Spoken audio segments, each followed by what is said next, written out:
ಚಿತ್ರದುರ್ಗದ ರೇಣುಕಾಸ್ವಾಮಿ ಕೊಲೆ ಪ್ರಕರಣದಲ್ಲಿ ಎರಡನೇ ಬಾರಿಗೆ ಜೈಲು ಸೇರಿರ್ತಕ್ಕಂಥ ನಟ ದರ್ಶನ್ ಕನಿಷ್ಠ ಸೌಲಭ್ಯಗಳನ್ನ ಕೊಡಿ ಅಂತ ಕೋರ್ಟ್ ಮೊರೆ ಹೋಗಿದ್ರು. ದರ್ಶನ್ಗೆ ಹಾಗಾದ್ರೆ ಪರಪ್ಪನ ಅಗ್ರಹಾರ ಜೈಲಲ್ಲಿ ಸವಲತ್ತು ಸಿಗ್ತಾ ಇಲ್ವಾ? ದರ್ಶನ್ಗೆ ಜೈಲಲ್ಲಿ ಕನಿಷ್ಠ ಸೌಲಭ್ಯ ಕೂಡ ಸಿಗ್ತಿಲ್ವಾ?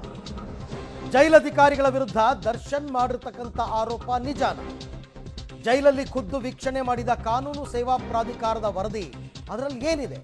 ಪಬ್ಲಿಕ್ ಟಿವಿಯ ಸೂಪರ್ ಎಕ್ಸ್ಕ್ಲೂಸಿವ್ ನ್ಯಾಯಮೂರ್ತಿಗಳಿಗೆ ಕೇಳ್ಕೊಂಡಿದ್ರು ನಟ ದರ್ಶನ್, ದಯವಿಟ್ಟು ನೀವೇ ಒಂದ್ಸರ್ತಿ ಬಂದು ನೋಡಿ, ಏನೂ ಫೆಸಿಲಿಟಿ ಇಲ್ಲ. ಆದರೆ ಜೈಲಲ್ಲಿ ಹಾಸಿಗೆ ದಿಂಬು ಕೇಳಿರುವ ದರ್ಶನ್ಗೆ ಮಾಸ್ಟರ್ ಸ್ಟ್ರೋಕ್. ನಿಜವಾಗ್ಲೂ ಕೂಡ ದರ್ಶನ್ಗೆ ಬಿಸಿಲು ಬಿಟ್ರೆ ಬೇರೆಲ್ಲ ಸವಲತ್ತು ಸಿಗ್ತಾ ಇದೆಯಂತ. ಫಂಗಸ್ ನಾಟಕಕ್ಕೂ ಉತ್ತರ ಕೊಟ್ಟಿದೆ ಕಾನೂನು ಸೇವಾ ಪ್ರಾಧಿಕಾರದ ವರದಿ. ಪಬ್ಲಿಕ್ ಟಿವಿಯಲ್ಲಿ ದರ್ಶನ್ಗೆ ಸಿಗುತ್ತಾ ಇರುವ ಸವಲತ್ತುಗಳ ಮಾಹಿತಿ. ಜೈಲಲ್ಲಿ ಹಾಸಿಗೆ ದಿಂಬು ಕೇಳಿರೋ ದರ್ಶನ್ಗೆ ಕಾನೂನು ಸೇವಾ ಪ್ರಾಧಿಕಾರದವರು ಮಾಸ್ಟರ್ ಸ್ಟ್ರೋಕ್ ಕೊಟ್ಟಿದ್ದಾರೆ. ಏನಂತ ಹೇಳ್ತಾರೆ ಅಂತಂದ್ರೆ, ದರ್ಶನ್ ಇರುವ ಬ್ಯಾರಕ್ನಲ್ಲಿ ಒಟ್ಟು 3 ಟಾಯ್ಲೆಟ್ ಇದೆ. ಒಂದು ಇಂಡಿಯನ್ ಟಾಯ್ಲೆಟ್, 2 ವೆಸ್ಟರ್ನ್ ಟಾಯ್ಲೆಟ್ ಇದೆ. ಇಂಚಿಂಚು ವರದಿಯಲ್ಲಿದೆ. ಬ್ಯಾರಕ್ನಲ್ಲಿ 2 ಸ್ನಾನಗೃಹಗಳಿವೆ, 3 ಟಾಯ್ಲೆಟ್, 2 ಸ್ನಾನಗೃಹ. ದರ್ಶನ್ ಬ್ಯಾರಕ್ನಲ್ಲಿ ಅಗತ್ಯ ಬೆಳಕಿನ ವ್ಯವಸ್ಥೆ ಇದೆ. ಆದರೆ ಇಡೀ ರಾತ್ರಿ ಲೈಟ್ ಹಾಕಲೇಬೇಕು. ಭದ್ರತಾ ದೃಷ್ಟಿಯಿಂದ ಇಡೀ ರಾತ್ರಿ ಲೈಟ್ ಹಾಕಬೇಕು, ಲೈಟ್ ಆಫ್ ಮಾಡೋಕ್ಕಾಗಲ್ಲ.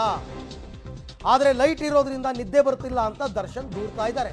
ಇದು ಭದ್ರತೆಯ ವಿಚಾರ. ಲೈಟ್ ಹಾಕಿರಲೇಬೇಕಾಗುತ್ತೆ, ನಾವು ಆಫ್ ಮಾಡೋಕ್ಕೆ ಬರಲ್ಲ. ಟಾಯ್ಲೆಟ್ ಫೆಸಿಲಿಟಿ ಇಲ್ಲ ಅಂತೀರಾ? 3 ಟಾಯ್ಲೆಟ್ ಇದೆ, ಒಂದು ಇಂಡಿಯನ್ ಸ್ಟೈಲ್ ಇದೆ, 2 ವೆಸ್ಟರ್ನ್ ಇದೆ, 2 ಸ್ನಾನಗೃಹಗಳಿದೆ, ಸಾಕಷ್ಟು ಬೆಳಕಿನ ವ್ಯವಸ್ಥೆ ಇದೆ. ದರ್ಶನ್ ಕೇಳಿದ್ದೆಲ್ಲ ಆಯ್ತಲ್ಲ, ಇದೆಲ್ಲವೂ ಕೂಡ ಇದೆ.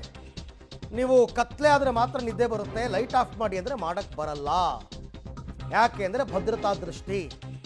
ಬೇರೆ ಬೇರೆ ವಿಚಾರಣಾಧೀನ ಖೈದಿಗಳಿರ್ತಾರೆ, ಏನು ಬೇಕಾದ್ರೂ ಹೆಚ್ಚು ಕಡಿಮೆ ಆಗ್ಬೋದು. ಹಾಗಾಗಿ ನಾವು ಲೈಟ್ ಆನ್ ಮಾಡೇ ಇರ್ತೀವಿ, ಲೈಟ್ ಆನ್ ಮಾಡಿರಬೇಕಾಗುತ್ತೆ. ಸೊ ಹಾಗಾಗಿ ಇದು ನಿಜಕ್ಕೂ ಕೂಡ ದರ್ಶನ್ಗೆ ಮಾಸ್ಟರ್ ಸ್ಟ್ರೋಕ್. ನಿರಾಸೆ ಇದು. ಕಾನೂನು ಸೇವಾ ಪ್ರಾಧಿಕಾರದ ವರದಿ ದರ್ಶನ್ಗೆ ತೀವ್ರ ನಿರಾಸೆಯನ್ನ ಮೂಡಿಸಿರೋದು ಸ್ಪಷ್ಟ. ವಿಚಾರಣಾಧೀನ ಖೈದಿಗೆ ಜೈಲಲ್ಲಿ ಹಾಸಿಗೆ ದಿಂಬು ನೀಡೋದಕ್ಕೆ ಅವಕಾಶನೇ ಇಲ್ಲ. ಕಾನೂನು ಪ್ರಾಧಿಕಾರದ ವರದಿಯಲ್ಲಿ ಸ್ಪಷ್ಟವಾಗಿ ಉಲ್ಲೇಖಿಸಿದ್ದಾರೆ. ದರ್ಶನ್ ಸೆಲೆಬ್ರಿಟಿ ಆಗಿರೋದ್ರಿಂದ ಖುಲ್ಲಾ ವಾಕಿಂಗ್ ಮಾಡೋದಕ್ಕೆ ಅವಕಾಶ ಇಲ್ಲ. ದರ್ಶನ್ ವಾಕಿಂಗ್ ಮಾಡಬೇಕಾದ್ರೆ ಇತರೆ ಖೈದಿಗಳು ಕಿರ್ಚಾಡ್ತಾರೆ. ಬೇರೆ ಬ್ಯಾರಕ್ನಿಂದ ದರ್ಶನ್ ಫೋಟೋ ತೆಗೆಯೋ ಅವಕಾಶ ಇದೆ. ಹೆಂಗೆ ಸಾಧ್ಯ? ಜೈಲು ಮ್ಯಾನ್ಯುಯಲ್ ಪ್ರಕಾರ 1 ಗಂಟೆ ವಾಕಿಂಗ್ ಮತ್ತು ಆಟಕ್ಕೆ ಅವಕಾಶ ಕೊಡಲಾಗಿದೆ. ಕೋರ್ಟ್ಗೆ ಸಲ್ಲಿಸಿರುವ ವರದಿಯಲ್ಲಿ ಕಾನೂನು ಪ್ರಾಧಿಕಾರ ಇದೆಲ್ಲವನ್ನ ಉಲ್ಲೇಖ ಮಾಡಿದೆ. ಅಂದ್ರೆ ಸಜಾ ಖೈದಿಗಳಿಗೆ ಮಾತ್ರ, ಶಿಕ್ಷಿತ ಖೈದಿಗಳಿಗೆ ಮಾತ್ರ ಹಾಸಿಗೆ ದಿಂಬು ಕೊಡಬಹುದು. ಬಟ್ ದರ್ಶನ್ ವಿಚಾರಣಾಧೀನ ಖೈದಿ, ಕೊಡಕ್ ಬರಲ್ಲ. ವಾಕಿಂಗ್ ಖುಲ್ಲಾ ಮಾಡೋಕ್ಕಾಗಲ್ಲ. ಸೆಲೆಬ್ರಿಟಿ ಕಿರ್ಚ್ತಾರೆ, ಕೂಗ್ತಾರೆ, ಬ್ಯಾರಕ್ಕಿಂದ ಫೋಟೋ ತೆಗೆಯೋ ಸಾಧ್ಯತೆ ಇದೆ. ಅದಕ್ಕೆ ನಾವು ಆ 3/25 ಜಾಗದಲ್ಲಿ ಮಾತ್ರ ವಾಕಿಂಗ್ ಮಾಡೋದಕ್ಕೆ ಅವಕಾಶ ಕೊಟ್ಟಿದ್ದೀವಿ, 1 ಅವರ್. ಎಲ್ಲವನ್ನ ಕಾನೂನು ಪ್ರಾಧಿಕಾರದವರು ಉಲ್ಲೇಖವನ್ನ ಮಾಡಿದ್ದಾರೆ. ಯಾಕೆಂದ್ರೆ ಅವ್ರು ಜೈಲಿಗೆ ಭೇಟಿ ಕೊಟ್ಟಿದ್ರು. ಜೈಲಧಿಕಾರಿಗಳ ಹೇಳಿಕೆ, ದರ್ಶನ್ ಹೇಳಿಕೆ ಎಲ್ಲವನ್ನ ಪಡ್ಕೊಂಡು ಕೋರ್ಟ್ಗೆ ವರದಿಯನ್ನ ಕೊಟ್ಟಿದ್ದಾರೆ. ಆ ವರದಿಯಲ್ಲಿ ಇಷ್ಟೆಲ್ಲ ಅಂಶಗಳನ್ನ ಹೇಳ್ತಾ ಹೋಗ್ತಾರೆ.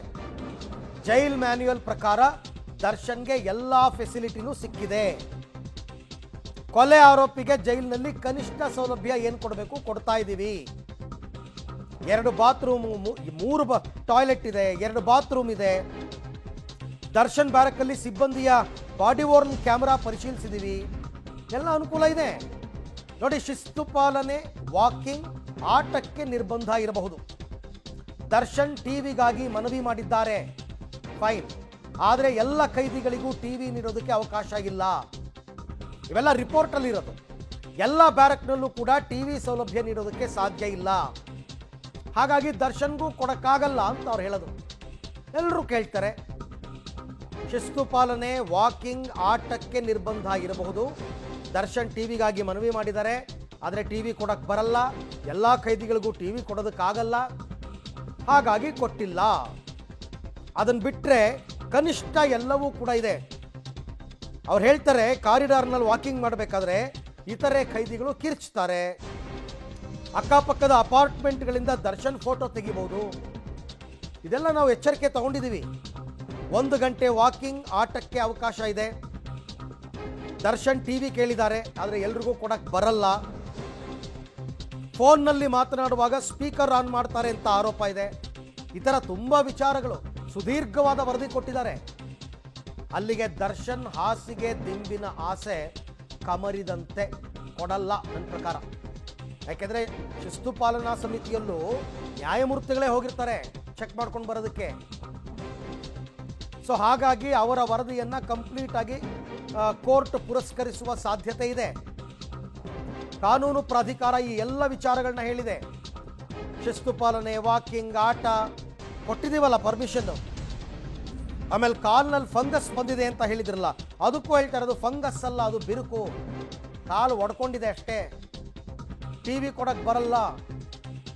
ವಿಚಾರಣಾಧೀನ ಕೈದಿ ಆಗಿರೋದ್ರಿಂದ ಹಾಸಿಗೆ ದಿಂಬು ಕೊಡಕ್ಕೆ ಬರಲ್ಲ. ಸಜಾ ಕೈದಿಗಳಿಗಾದ್ರೆ ಕೊಡಬಹುದು. ಇನ್ನೇನು ಬೇಕು ಇವರಿಗೆ, ಎಲ್ಲ ಕೊಟ್ಟಿದ್ದೀವಲ್ಲ ಅಂತ. ಫೋನ್ನಲ್ಲಿ ಮಾತನಾಡುವಾಗ ಸ್ಪೀಕರ್ ಆನ್ ಮಾಡ್ತಾರೆ. ದರ್ಶನ್ ಆರೋಪಕ್ಕೆ ಕಾನೂನು ಪ್ರಾಧಿಕಾರ ವರದಿ ಕೊಟ್ಟಿದೆ. ಏನಂತ, ಆರೋಪಿಗಳ ಸುರಕ್ಷತಾ ದೃಷ್ಟಿಯಿಂದ ಸ್ಪೀಕರ್ ಆನ್ ಮಾಡುವ ನಿಯಮ ಇದೆ. ಜೈಲ್ ಮ್ಯಾನ್ಯುಯಲ್ ಪ್ರಕಾರ ಫೋನ್ ರೆಕಾರ್ಡ್ ಮಾಡುವ ನಿಯಮ ಇದೆ. ಕೈದಿಗಳಿಗೆ ಹೇಳಿಯೇ ಫೋನ್ ರೆಕಾರ್ಡ್ ಮಾಡಲಾಗುತ್ತೆ ಅಂತ ವರದಿ ಕೊಟ್ಟಿದ್ದಾರೆ. ಅಂದರೆ ಅವರೇನಾದರೂ ರಹಸ್ಯವಾಗಿ ಗುಪ್ತಾಗಿ ಮಾತಾಡ್ಕೋಬಹುದು. ಹಾಗಾಗಿ ಓಪನ್ ಸ್ಪೀಕರಲ್ಲಿ ಮಾತಾಡಿ ಆಮೇಲೆ ರೆಕಾರ್ಡು ಮಾಡ್ಕೋತಾರೆ. ಅದೆಲ್ಲ ರೂಲ್ಸ್ ಇದೆ, ನಿಯಮ ಇದೆ ಅಂತ ಹೇಳ್ತಾರೆ. ಜೈಲ್ ಮ್ಯಾನ್ಯುಯಲ್ ಪ್ರಕಾರವೇ ಫೋನನ್ನು ರೆಕಾರ್ಡ್ ಮಾಡುವ ಅವಕಾಶ ಕೂಡ ಇದೆ. ಅದನ್ನು ಕದ್ದು ಮುಚ್ಚಿ ಏನು ಮಾಡಲ್ಲ, ಕೈದಿಗಳಿಗೆ ಹೇಳಿಯೇ ಫೋನ್ ರೆಕಾರ್ಡ್ ಮಾಡ್ತೀವಿ. ನೋಡಿ, ಇದಕ್ಕೂ ಉತ್ತರ ಕೊಟ್ಟರು. ದರ್ಶನ್ ಮಾಡಿರುವ ಎಲ್ಲ ಆರೋಪಕ್ಕೂ ಕಾನೂನು ಪ್ರಾಧಿಕಾರ ವರದಿಯನ್ನು ಕೋರ್ಟ್ಗೆ ಕೊಟ್ಟಿದೆ. ಒಂದೊಂದೇ ವಿಚಾರ ಇಟ್ಕೊಂಡು ರೂಲ್ಸ್ ಏನು ಹೇಳುತ್ತೆ, ಜೈಲ್ ಮ್ಯಾನ್ಯುಯಲ್ ಏನು ಹೇಳುತ್ತೆ, ಇವರೇನು ಫೆಸಿಲಿಟಿ ಕೊಟ್ಟಿದ್ದಾರೆ, ಏನು ಕೊಟ್ಟಿಲ್ಲ, ಯಾಕೆ ಕೊಟ್ಟಿಲ್ಲ, ಇದೆಲ್ಲವನ್ನ ಕೂಡ ಒಂದೊಂದೇ ವಿಚಾರವಾಗಿ ಹೇಳ್ತಾ ಹೋಗಿದ್ದಾರೆ. ಅಂದರೆ ಬೇರೆ ಕೈದಿಗಳಿಗೆ ಅವ್ರು ಮಾತಾಡಬೇಕಾದ್ರೆ ರೆಕಾರ್ಡ್ ಆನ್ ಮಾಡ್ತಾರೆ ಸರ್ ಸ್ಪೀಕರ್ ಅಂದರೆ, ಹೌದು ಮಾಡಬೇಕು, ಇದು ಕೂಡ ಭದ್ರತಾ ದೃಷ್ಟಿ, ರೆಕಾರ್ಡು ಮಾಡ್ತೀವಿ. ಹಾಗಾಗಿ ನಿಯಮದ ಪ್ರಕಾರವೇ ಎಲ್ಲವೂ ಕೂಡ ನಡ್ಕೊಳ್ತಾ ಇದೆ. ದರ್ಶನ್ಗೆ ಕಾಂಪ್ರಮೈಸ್ ಆಗಿ ಅಡ್ಜಸ್ಟ್ ಮಾಡಿಕೊಂಡು ಜೈಲಲ್ಲಿ ಇರಬೇಕೇ ಹೊರತು ಬೇರೇನೂ ದಾರಿ ಇಲ್ಲ. ಸದ್ಯಕ್ಕೆ ಬೇರೇನೂ ದಾರಿ ಇಲ್ಲ. ಹಾಸಿಗೆ ದಿಂಬು ಕೊಡೋದು ಅದೆಲ್ಲದಕ್ಕೂ ಉತ್ತರ ಕೊಟ್ಬಿಟ್ಟಿದ್ದಾರೆ ಬಿಡಿ, ಎಲ್ಲದಕ್ಕೂ ಉತ್ತರ ಕೊಟ್ಟಿದ್ದಾರೆ. ಇವರು ಏನೇನು ಕೋರ್ಟ್ಗೆ ಮನವಿ ಮಾಡ್ಕೊಂಡಿದ್ರು ಎಲ್ಲದಕ್ಕೂ ಉತ್ತರ ಇದೆ.